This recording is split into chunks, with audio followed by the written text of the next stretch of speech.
Bismillahirrahmanirrahim. Allahumma salli ala Muhammad wa ali Muhammad. Assalamualaikum warahmatullahi wabarakatuh. Salam sejahtera buat kita semua, buat seluruh para penonton Unpacking Indonesia dimanapun berada. Saya ucapkan salam Ramadan dan selalu sehat walafiat. Kembali lagi kita berjumpa lagi dengan Ustadz Fuad, Ahmad Fuad. Ini waktu episode pertama Ustadz Fuad tidak pakai jas. Sekarang nih menggunakan jas. Tim saya tanya, ini apakah bayarannya sama? Kalau tidak pakai jas dengan pakai jas. Saya bilang kalau pakai jas karena ada modal, tambah modal ya kita tambah dikit-dikit lah. Honornya kita tambah dikit-dikit Ustadz, jangan khawatir Ustadz. Ya, jadi Ustadz juga boleh nanti kalau Ustadz tinggal kasih tahu sama kita aja. Episode yang akan datang ini jas baru nih. Nah, kita juga akan tambah lagi kan. Jadi setiap ada perubahan jas itu kita tambah ini. Karena tidak main-main, harga jas juga mahal. Ya. Kemudian bukan soal kepantasan saja, tapi ya memang ini kan sudah menjadi passion ya. Gitu. Ustadz tidak selalu tampil dengan kopiah putih, ya kan? Kemudian dengan baju putih, karena kesannya ini mau ceramah apa mau demo kan gitu. Nah, tapi kalau pakai jas Ustadz, itu pasti jelas ada tujuannya untuk memberikan pencerahan. Nah, saya lemparkan kembali kepada Ustadz ya. Kita masuk ke episode kedua ini ya. Temanya mungkin Ustadz tentu ingin menjelaskan apakah nyambung dengan yang sebelumnya atau ada yang hal baru, saya serahkan kepada Ustadz. Ya, bismillahirrahmanirrahim. Ya, selamat ya untuk pemirsa semua. Semoga puasanya diterima, semua niat kita semua juga diijabah.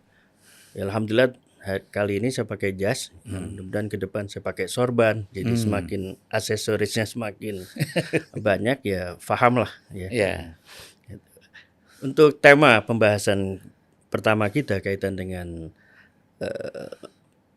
pentingnya memahami siapa kita dan siapa tuan rumah, mungkin kali ini saya ingin lebih mendalam ataupun membawa pemirsa semua dan kita di malam yang penuh berkah kaitan dengan takwa.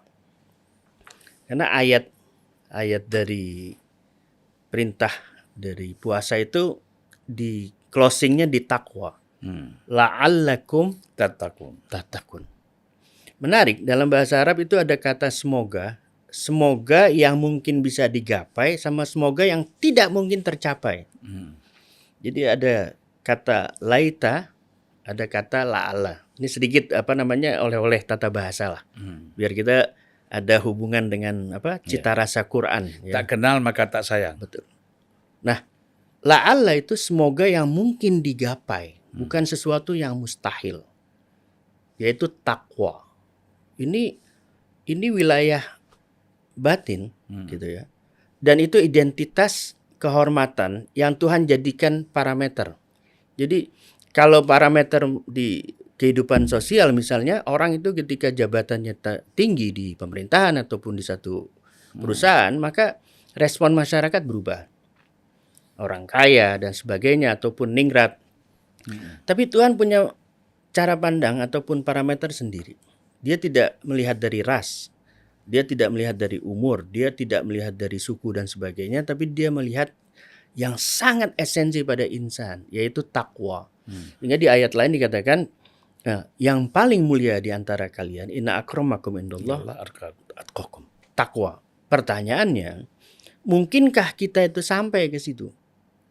Meraih itu? Kalau tidak mungkin, nggak mungkin disuruh. Misalnya kita menyuruh anak kita, dek tolong anak kita baru umur 5 tahun, belikan tiket ayah mau ke Belanda misalnya. Mungkinkah kita menyuruh sesuatu yang kita tahu anak kita tidak mungkin bisa melakukan? Itu mustahil. Nah, perintah yang ketika diperintahkan dan tidak mungkin bisa dilakukan, itu perintah sia-sia. Nah, Quran ketika mengatakan kalian akan mencapai takwa, itu mungkin. Gitu loh. Pasti bisa tercapai. Dan perangkatnya Allah siapkan. Gimana caranya? Pertama, kalau kita misalnya mau olahraga, iklimnya tuh situasinya sudah didesain untuk atlet itu bisa mencapai target. Misalnya berenang, airnya bersih, suhunya diatur, dan sebagainya. Karena kalau misalnya nanti ada sebab yang kurang, nggak mungkin atlet itu bisa sampai target capaian yang diinginkan optimal. Takwa juga demikian. Iklimnya sudah disiapkan oleh Tuhan, yaitu Ramadan. Ramadan ini bulan yang luar biasa. Kata Nabi, paling baiknya bulan yang Allah persembahkan untuk kalian. Afdolus syuhur. Lalu harinya afdolul ayyam, paling baiknya hari. Jadi Senin pada bulan Ramadan nggak sama dengan Senin bulan-bulan yang lain. Malamnya afdolul layali, paling baiknya malam. Waktunya detik per detik afdolus saat. Jadi semua dimensi waktu terlibat dan semuanya afdol. Kenapa Allah siapkan? Dalam rangka seseorang bisa menggapai derajat takwa. Dengan apa dia ke sana? Dia harus lapar. Dia harus haus. Orang mengatakan, oh kita lapar dan haus dalam rangka merasakan laparnya orang-orang yang miskin, yang papa dan sebagainya. Oh itu nggak perlu Ramadan. Gitu. Nabi mengatakan, rasakan lapar di siang hari dan haus dalam rangka membayangkan lapar nanti di akhirat dan hausnya akhirat. Ini mengerikan. Kenapa? Karena hausnya akhirat dahsyat. Quran mengatakan orang-orang neraka yang kehausan itu kalau minum seperti onta kehausan. Fasyaribuna syurbal him. Mereka minum seperti onta kehausan. Kenapa pakai onta bukan kuda? Karena kita tahu bahwa onta itu hewan yang paling kuat nahan haus. Bahkan bisa sampai 17 hari nggak minum nggak apa-apa. Tapi kalau dia sudah haus, onta itu, apapun yang bersifat cair dia minum. Makanya penduduk neraka nanti minumannya mau air mendidih, mau maaf ya pemirsa sekalian, mau nanah, mau mereka minum. Fasyaribuna syurbal. Jadi kita lapar dan haus ke sana. Ke alam berikutnya. Orang yang memikirkan dahsyatnya bisa ular, dia nggak ada urusan dengan gigitan nyamuk. Karena proyeksi pandangan dia jauh kepada sesuatu yang lebih dahsyat, lebih besar. Puasa di situ, lapar di situ tempatnya, haus di situ. Dia melambungkan diri ke sana. Sehingga ada perubahan di dalam jiwa. Kenapa juga harus lapar dan haus? Karena lapar dan haus itu mengeluarkan jati diri asli. Berapa banyak orang ketahuan temperamental pas lapar dan haus. Iseng-iseng lah misalnya. Antum bawa rombongan misalnya naik bis. Seharian jangan makan, jangan minum. Pokoknya kita yang bawa tenang-tenang aja. Nanti akan keluar identitas asli masing-masing. Ini emosi dan sebagainya. Karena apa? Karena lapar dan haus. Lapar dan haus emosional itu levelnya hewan.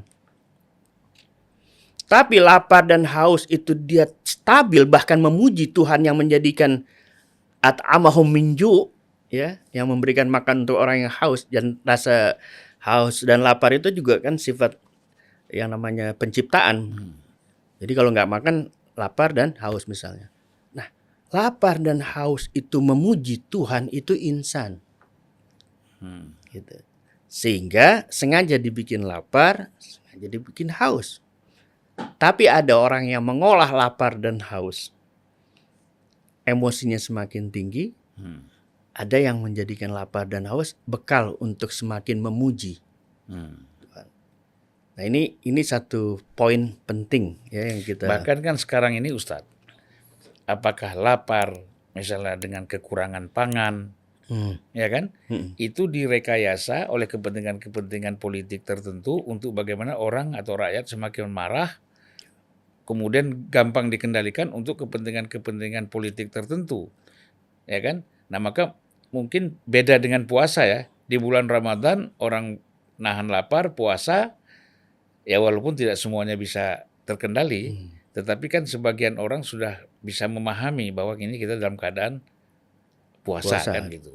Ada hukum yang terlibat, ada agama yang mencengkram dia untuk berlaku liar. Tapi efek dari memang artinya perut dalam keadaan lapar dan haus yang sangat itu orang bisa brutal sebetulnya. Orang bisa marah.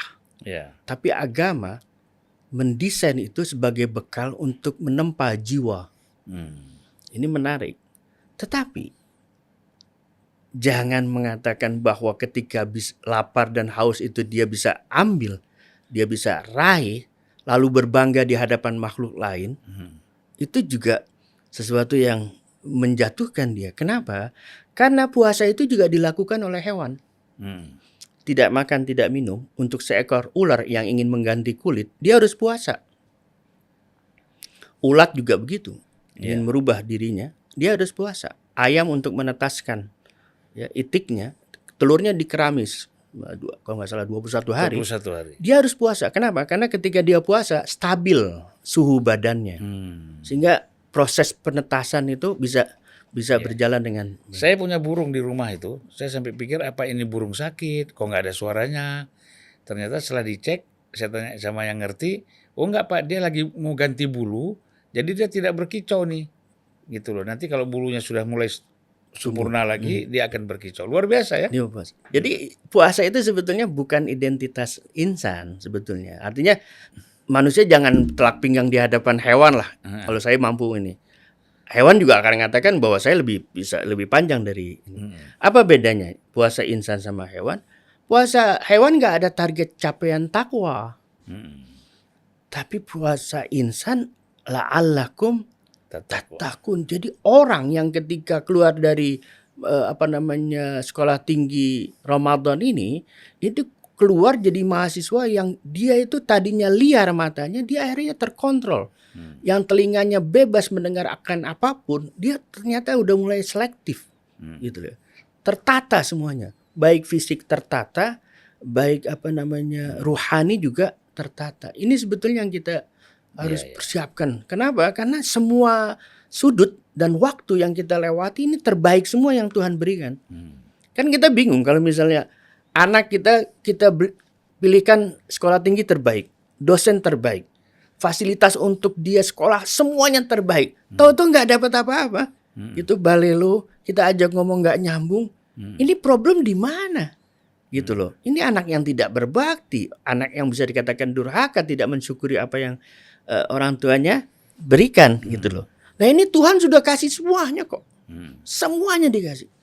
Sampai kitab sucinya itu diturunkan di bulan ini. Gitu. Jadi Ramadan pun sebetulnya juga ulang tahun Quran. Quran di mana yang ini mencakup semua dimensi kitab-kitab samawi ada di dalam Quran. Tapi insya Allah di episode berikutnya kita bisa bahas ini. Kita bahas tentang Al-Quran ya. Jadi begini, artinya bagi orang-orang yang mereka selama ini mungkin katakanlah lemah ya, kita tidak mengatakan tidak, tetapi lemah dalam menjalankan ibadah-ibadah yang lain selain puasa misalnya. Artinya kan mereka juga di dalam Ramadan ini kan mendapat kesempatan kan untuk memperbaiki diri menjadi yang lebih baik kan gitu. Sangat. Artinya bahwa kan Ramadan itu bukan cuma kita tidak makan tidak minum gitu loh. Ada satu amalan yang punya pengaruh pada seseorang, yaitu memberi. Gitu. Dan itu korelasi memberi itu dikaitkan dalam Quran dengan takwa. Fa amma man a'ta wattaqa. Barang siapa yang memberi dan bertakwa. Jadi bukan hanya dia memperbaiki sholat, udah pasti dia harus perbaiki sholat. Saya harus perbaiki sholat. Sholat yang 11 bulan yang tidak muncul dari takwa ataupun dari hasrat cinta yang menggebu kepada Tuhan, itu kita harus volumenya kita naikkan di bulan. Kualitasnya kita harus naikkan, gitu. Rasa rindunya kita harus naikkan. Dan kita juga harus diajarkan oleh Nabi untuk menyambungkan diri kita dengan makhluk lain. Apa diantaranya? Pentingnya kita memberikan bantuan untuk saudaranya berbuka. Kata Nabi, bantulah, berikan untuk saudaramu berbuka walaupun separuh kurma. Kenapa pakai ukuran separuh? Artinya tidak ada peluang untuk mengatakan, wah saya tidak bisa. Gitu loh. tentunya kalau di sini bukan harus kurma, apa aja. Anda beli gorengan, ya, separuh buat Anda, separuh buat orang lain, apapun gitu loh. Artinya peluang untuk memberi bukan sesuatu yang sulit, bukan sesuatu yang tidak mungkin, bisa. Dan itu punya pengaruh pada jiwa. Dan itu juga punya sentuhan pada takwa. Gitu. Kira-kira. Ya, baik Ustadz. Terima kasih. Kembali lagi, saya mengucapkan terima kasih dalam pembahasan episode kali ini ya. Nah, insya Allah akan kita lanjutkan dalam episode selanjutnya. Karena ini semakin lama kan pembahasannya saya lihat semakin naik nih. Nah, jadi kalau panjang-panjang nanti Karena jas ya. ya gitu kan. Mungkin. Ya, dan jas itu juga sebenarnya bukan apa-apa karena ustadznya kedinginan. Mungkin Akhirnya kebongkar juga. ya biasanya kan jarang pakai AC kalau ceramah ya. Di majelis taklim kan sekarang ini kita kasih AC-nya agak tinggi. Itu suhunya. Saya juga kalau nggak pakai jaket nih susah. Apalagi puasa ini kan perut kita kosong. Kosong. Perut kita kosong. Habis jadi, buka lagi. Habis buka jadi perlu pakai jas. Terima kasih Ustaz. Sama-sama. Sampai jumpa lagi Insyaallah. Di episode yang akan datang. Assalamualaikum warahmatullahi wabarakatuh. Waalaikumsalam warahmatullahi wabarakatuh.